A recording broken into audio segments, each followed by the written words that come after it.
કૃષ્ણાય વાસુદેવાય હરિયે પરમાત્મને પ્રણત ક્લેશનાશાય ગોવિંદાય નમો નમઃ. Hello family, good morning, જય શ્રી કૃષ્ણ, જય બોચરમાં. કેમ છો બધા? આઈ હોપ તમે બધા જ મજામાં હશો. અમે પણ મજામાં છીએ અને મારા પ્રભુના ચરણોમાં પ્રાર્થના છે કે તમે ને તમારો પરિવાર ખૂબ જ સુખી હોય, સ્વસ્થ હોય અને સુરક્ષિત હોય, એવી મારી ભગવાનને પ્રાર્થના.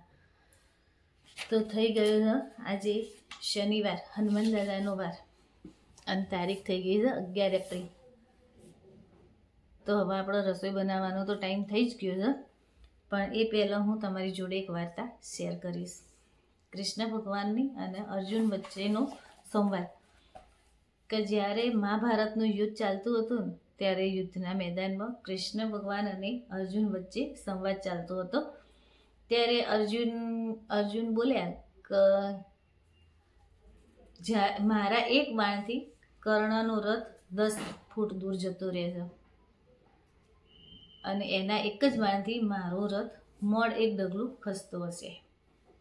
ત્યારે કૃષ્ણ ભગવાન બોલ્યા કે હે અર્જુન, તું જે રથમાં સવાર છે ને, એ રથનો સારથી, 14 બ્રહ્માંડનો અધિપતિ હું કૃષ્ણ પોતે તારા રથનો સારથી છું. અને તારા રથ ઉપર જે ધજા ફરકે છે, એ ધજા ઉપર હનુમાનજી, હજારો હાથીઓની શક્તિવાળા એવા પવનપુત્ર હનુમાનજી સ્વયં બિરાજમાન છે. તો તું વિચાર કર, હું અને હનુમાનજી તારા રથ ઉપર છીએ, છતાં પણ જો કર્ણના એક બાણથી તારું રથ ડગલું ખસી જતો હોય, અને જો અમે ના હોઈએ તો તારું શું થાય? મતલબ કે માણસોને તો એવું એટલું અભિમાન જ હોય છે કે હું કરું છું, મેં કર્યું, એવા જ બ્રહ્મ માણસો જીવતા હોય છે. પણ આપણે એવું એક વિચારવું જોઈએ ને કે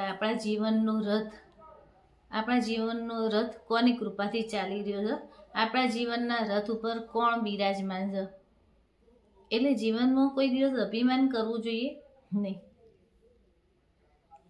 જો આજે પણ નવું ચપ્પુ લાયા હતા ને, તું ધ્યાન રાખીને કરજે ભાઈ.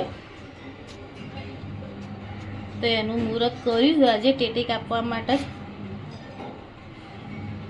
તો જુઓ, ટેટી હવે ચાખીએ ને પછી ખબર પડે કે કેવી જાય. પણ સરસ કપાયું છે ને. તું તને ફાવ્યું ને ચપ્પાથી કાપતા? મજા પડી. એમાં મજા લેવાની તારા કાપવામાં. તો આપણે જો ટેટી સમારી દીધી છે, અને એની અંદર આપણે ખાંડે નાખી દીધી છે. હવે એના પર ડીશ ઢાંકીને થોડી વાર ફ્રીજમાં મૂકી દઈશું, એટલે બપોરે જમવા આવશે ને ત્યાં સુધીમાં ઠંડી થઈ જશે.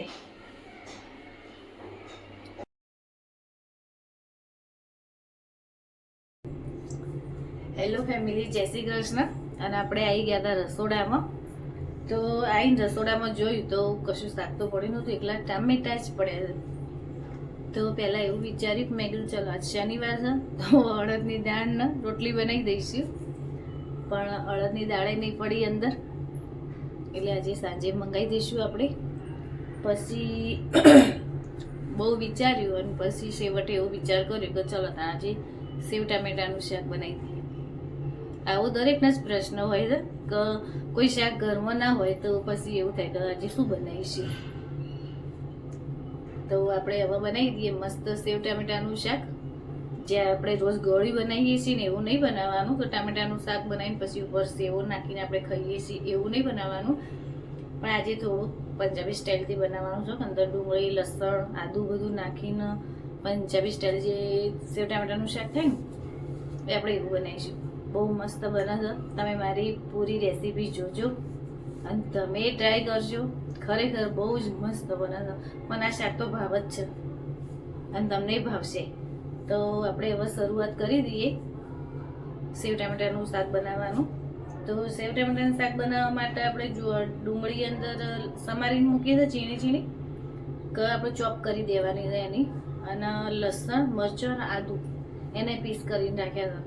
તો ડુંગળી, લસણ, મરચાં, આદું ચારેય વસ્તુ આપણે ચોપરમાં પહેલાં ચોપ કરી દઈશું, એકદમ ઝીણું કરી દઈશું, અને પછી એને આપણે તેલમાં સોતરી લઈશું.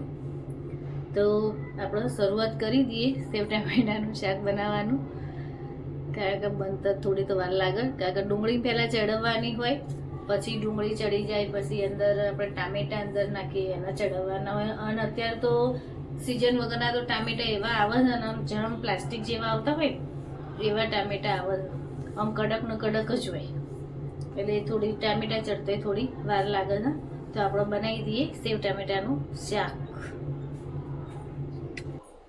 તો હવે આપણે શાક પહેલાં વઘારી દઈશું કે જે કનાજી માટે. તો જો આપણે આટલા ટામેટા, એક જ ટામેટું સમારીશું, જે આપણે ભગવાનના થાળ ધરાવવા માટે જોશે ને એમને લસણ ડુંગળીવાળું ધરાવાશે નહીં, એટલે મેં સાદું શાક એમના માટે બનાવી દઉં. જે ગોળવાળું આપણે બનાવીએ છીએ ને લસણ ડુંગળી વગરનું, એ પહેલાં હું વઘારી દઉં અને પછી આપણું વઘારીશું. પહેલાં એ શાક હું કરી દઉં ભગવાનનું, પછી આપણું વઘારીશું. તો જો આપણે તેલ ગરમ થઈ ગયું છે ને એટલે અંદર 2 દાણા રાઈ નાખી દઈશું. રાઈ ફૂટી જાય એટલે થોડું જીરું લઈ લઈશું, કારણ કે એક જ ટામેટું છે એટલે એ પ્રમાણે જુઓ ને આપણે માપનું. થોડી હિંગ લઈ લઈશું અને હવે આપણે ટામેટા વઘારી દઈશું. પછી એની અંદર આપણે લઈ લઈશું મીઠું,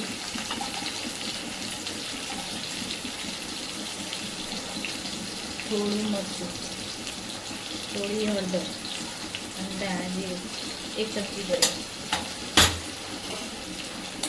હવે આપણે એને મિક્સ કરી દઈશું અને એને ધીમે તાપે હવે ચડવા દઈશું.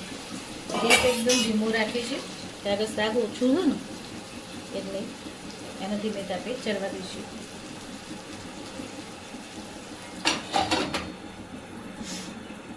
તો હવે આપણે જોઈ લઈએ તો શાકમાં શું હાલત છે.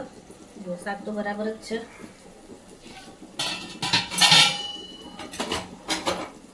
હવે એની અંદર આપણે થોડો ગોળ નાખી દઈશું, જે આપણે ગોળ સમારેલો હતો ને કાલે, એટલે ફટાફટ ઓગળી જાય. જય ભગવાન. ગળ્યું શાક એટલે ગળ્યું બસ, પછી ગળ્યું સારું લાગે એમને સારું લાગે. ધાણા જીરું ફરીથી 1 ચમચી લઈ લીધું. હવે આપણે એને મસ્ત મિક્સ કરી દઈશું.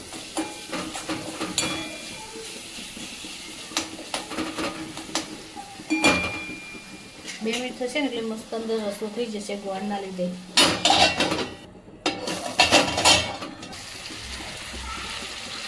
તો જો મસ્ત શાક બન્યું છે ને, જોઈને જ ખાવાની મજા આવી જાય.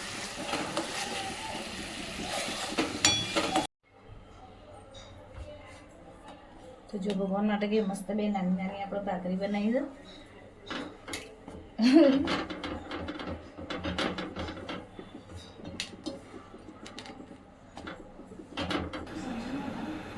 પંજાબી શાકમાં થોડું તેલ બટર વધારે હોય ને તો જ મજા આવે.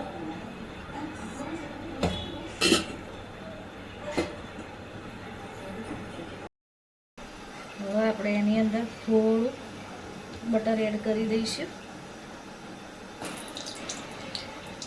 થોડુંક લઈશ, બહુ નહીં લઈએ, બહુ મસ્ત ટેસ્ટ આવે છે આમાં. હવે આપણે અંદર થોડું જીરું લઈ લઈશું શાકમાં, જીરાનો વઘાર કરીશું. થોડી હિંગ લઈ લઈશું, હિંગ. એની અંદર આપણે લઈ લઈશું ડુંગળી.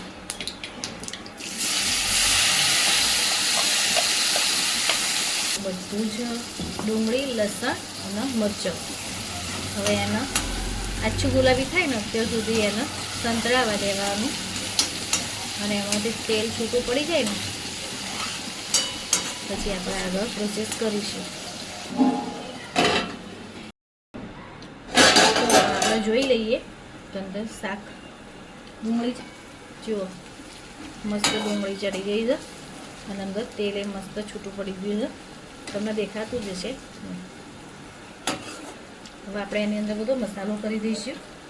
પહેલાં મીઠું લઈ લઈશું આપણે, જે દાદા. લાલ મરચું પાવડર, લાલ મરચું લઈ લઈશું આપણે. પછી હળદર, પછી ધાણા જીરું 1 ચમચી ભરીને લઈ લેવાનું. પછી આમાં મોસ્ટ આઈએમપી કાળા મરીનો મસાલો, કાળા મરીનો પાવડર. અડધી ચમચી જેવો કાળા મરીનો પાવડર લઈ લેવાનો. તો કાળા મરીના લીધે એટલો મસ્ત ટેસ્ટ આવશે ને શાકમાં, બહુ મસ્ત ટેસ્ટ આવે. તો આપણે 2 મિનિટ મસાલાને શેકી દઈશું. પહેલાં લઈશું આપણે પાઉંભાજીનો મસાલો, અડધી ચમચી લઈશું, વધારે નહીં લઈએ, નહીં તો પછી બધું તીખું તીખું થઈ જાય.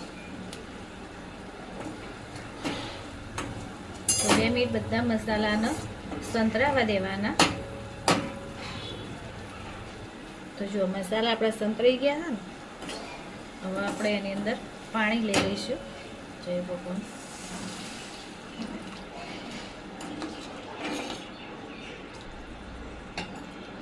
હવે ગેસ ફાસ્ટ કરીને પહેલાં પાણીને આપણે ઉકાળી દઈશું. તો જો પાણી ઉકળી ગયું છે ને, એટલે હવે આપણે એની અંદર જે ટામેટા સમારીને રાખ્યા હતા એ આપણે અંદર એડ કરી દઈશું.